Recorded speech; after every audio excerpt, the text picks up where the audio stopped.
ಮಾನಸಿಕ ಅಸ್ವಸ್ಥತೆಯಿಂದ ಬಳಲುತ್ತಿದ್ದ ವ್ಯಕ್ತಿ ತನ್ನ ಮನೆಗೆ ಹೋಗಬೇಕು ಎನ್ನುವಷ್ಟರ ಮಟ್ಟಿಗೆ ಸುಧಾರಿಸಿಕೊಂಡಿದ್ದ.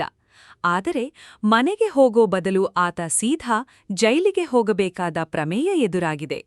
ಸುಮಾರು 1 ವರ್ಷಗಳ ಕಾಲ ಮಂಗಳೂರಿನ ವೈಟ್ ಡೌಸ್ ಎನ್ನುವ ಸಂಸ್ಥೆಯಲ್ಲಿದ್ದ ಈ ವ್ಯಕ್ತಿ ಕೊಲೆ ಆರೋಪಿಯಾಗಿದ್ದ ಎನ್ನುವ ಶಾಕಿಂಗ್ ನ್ಯೂಸ್ ಸಂಸ್ಥೆಗೆ ದೊರೆತಿದ್ದು, ವ್ಯಕ್ತಿಯನ್ನು ಆತನ ಕುಟುಂಬ ಸದಸ್ಯರ ಜೊತೆ ಕಳುಹಿಸುವ ಬದಲು ಪೊಲೀಸರ ಜೊತೆಗೆ ಕಳುಹಿಸುವಂತಾಗಿದೆ. ನಿರ್ಗತಿಕರನ್ನು ರಕ್ಷಿಸಿ ಅವರಿಗೆ ಸೂಕ್ತ ಚಿಕಿತ್ಸೆ ಮತ್ತು ಆರೈಕೆ ನೀಡಿ ಸಲಹುತ್ತಿದ್ದ ಮಂಗಳೂರಿನ ವೈಟ್ ಡೌಸ್ ಸಂಸ್ಥೆಗೆ ಇತ್ತೀಚಿಗಿನ ಒಂದು ಘಟನೆ ಕಹಿ ಅನುಭವವನ್ನು ನೀಡಿದೆ. 2025ರ ನವೆಂಬರ್ 21ರಂದು ಸಾರ್ವಜನಿಕರಿಂದ ಬಂದ ಕರೆಯ ಮೇರೆಗೆ ಸಂಸ್ಥೆಯ ಸಂಸ್ಥಾಪಕಿ ಕೊರಿನ್ ರಸ್ಕೀನಾ ನಿರ್ಗತಿಕ ಮಾನಸಿಕ ಅಸ್ವಸ್ಥನ ರಕ್ಷಣೆಗೆ ಹೋಗಿದ್ದರು.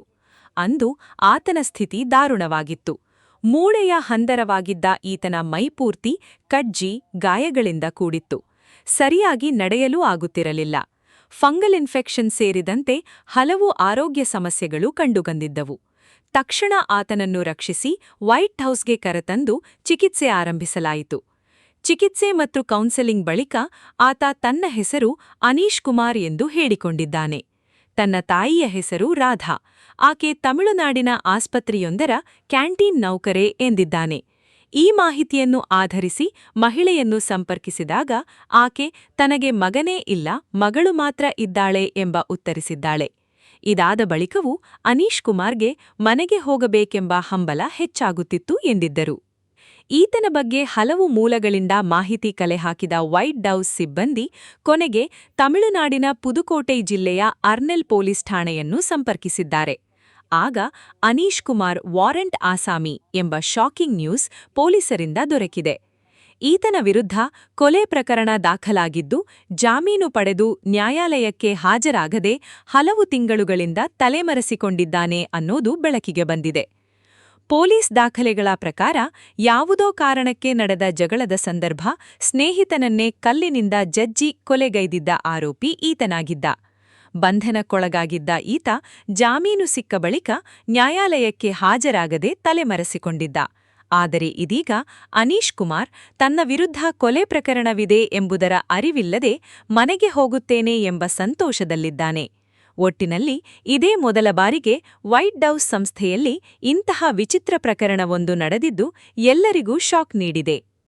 21 ನವೆಂಬರ್ 2025 ಒಂದು ಕಾಲ್ ಬಂತು ಪಬ್ಲಿಕ್ಕಿಂದ. ಒಂದು ಹುಡುಗ ತುಂಬ ತೊಂದರೆ ಕೊಡ್ತಾನೆ, ಮಾನಸಿಕ, ಇಲ್ಲಿ ಅಲ್ಲಿ ಆ ಮಾರ್ಗದಲ್ಲಿ ಮಲ್ಕೊಂಡಿದ್ದಾನೆ ಎಂದು ಹೇಳುವಾಗ ನಾವು ಹೋಗಿದ್ದೇವೆ. ತುಂಬ ಕಷ್ಟ ಆಯಿತು ಅವನಿಗೆ ಇಟ್ಕೊಳ್ಳಿಕ್ಕೆ, ಯಾಕೆ ಅವನು ಮಾನಸಿಕ ಆಗಿ ಇದ್ದ. ಇಟ್ಕೊಂಡು ಅವನಿಗೆ ಗಾಡಿಯಲ್ಲಿ ಹಾಕಿ ಇಲ್ಲಿ ತಂದಿದ್ದು ನೋಡುವಾಗ ಅವ್ನು ನಡೀಲಿಕ್ಕೆ ಸಹ ಆಗಲಿಲ್ಲ. ಇಡೀ ಮೈಯಲ್ಲಿ ಕಜ್ಜಿ ಎಲ್ಲ, ಮೈಗೆ ಎಲ್ಲ ಅವರಿಗೆ ಬಾಯ್ಲ್ಸ್ ಆಗಿ ಸ್ಕಿನ್ ಇನ್ಫೆಕ್ಷನ್, ಫಂಗಲ್ ಇನ್ಫೆಕ್ಷನ್ ಎಲ್ಲ ಇತ್ತು, ನಡಿಲಿಕ್ಕೆ ಆಗಲಿಲ್ಲ. ಹಾಗೆ ಅವರಿಗೆ ಟ್ರೀಟ್ಮೆಂಟ್ ಸ್ಟಾರ್ಟ್ ಆಗಿದ್ದು. ಮಾನಸಿಕ ಆಗಿ ಅವರು ತಮಿಳವರು, ಹೆಸರು ಅನೀಶ್ ಕುಮಾರ್ ಎಂದು ಹೇಳಿದ. ಮತ್ತು ಬೇರೆ ಏನು ಹೇಳಲಿಲ್ಲ.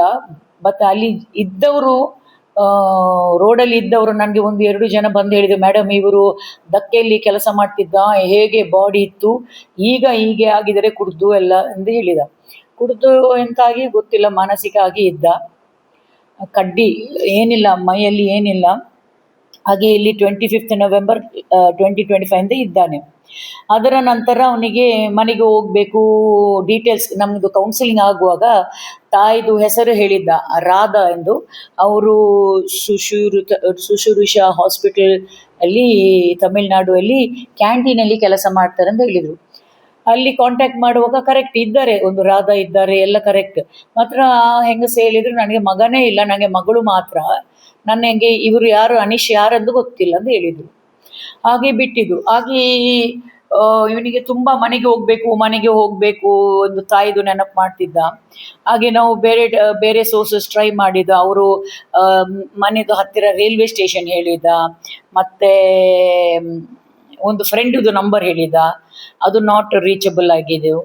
ಹಾಗೆ ಮತ್ತೆ ನಾವು ಅವರು ಅರ್ನೆಲ್ ಪೊಲೀಸ್ ಸ್ಟೇಷನ್ ಹತ್ತಿರ ಆಗುತ್ತೆ ಅಂದು ಮನೆದು ಸ್ಟೇಷನ್ ಯಾವುದೊಂದು ಕೇಳಿದೆ ನಾವು, ಪೊಲೀಸ್ ಸ್ಟೇಷನ್. ಆವಾಗ ಗೊತ್ತಾಯಿತು ಅರ್ನೆಲ್ ಪೊಲೀಸ್ ಸ್ಟೇಷನ್. ಅಲ್ಲಿ ಕಾಂಟ್ಯಾಕ್ಟ್ ಮಾಡುವಾಗ ನಮಗೆ ಒಂದು ದೊಡ್ಡ ಸರ್ಪ್ರೈಸ್ ಬಂತು.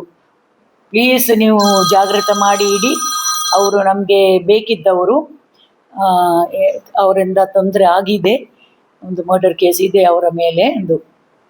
ಹಾಗೆ ನಾವು ಬರ್ತೇವೆ, ಈಗ ಎಲೆಕ್ಷನ್ ಆಗ್ತಾ ಇದೆ ಉಂಟು, ನಾವು ಮುಗಿದು ಬರ್ತೇವೆ, ಸೇಫ್ ಇಡಿ ಎಂದು. ಹಾಗೆ ಇಲ್ಲೆಂದರೆ ಸಹ ಅವರು ನಮ್ಮದು ಐಸೋಲೇಷನ್ ವಾರ್ಡಲ್ಲಿ ಇದ್ದ, ಹಾಗೆ ನಾವು ಎಕ್ಸ್ಟ್ರಾ ಸೇಫಲ್ಲಿ ಸೆಲ್ಲಲ್ಲಿ ಇಟ್ಟಿದ್ದೇವೆ. ಇವತ್ತು ಬಂದಿದ್ದಾರೆ 2 ಪೊಲೀಸ್ ತಮಿಳ್ನಾಡು ಇಂದ ಬಂದಿದ್ದಾನೆ, ಎರ್ನೆಲ್ ಸಬ್ ಇನ್ಸ್ಪೆಕ್ಟರ್ ಸಹ ಬಂದಿದ್ದಾರೆ. ಅವರ ಕೇಸ್ ಹ್ಯಾಂಡಲ್ ಮಾಡ್ತಿದ್ದಂತೆ.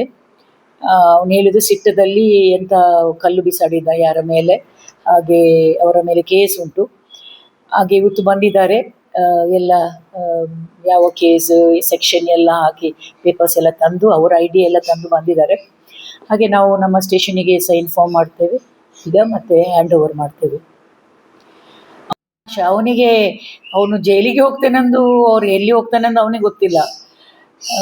ತುಂಬ ಖುಷಿಯಲ್ಲಿದ್ದಾನೆ ಮನೆಗೆ ಹೋಗ್ತಾನೆಂದು.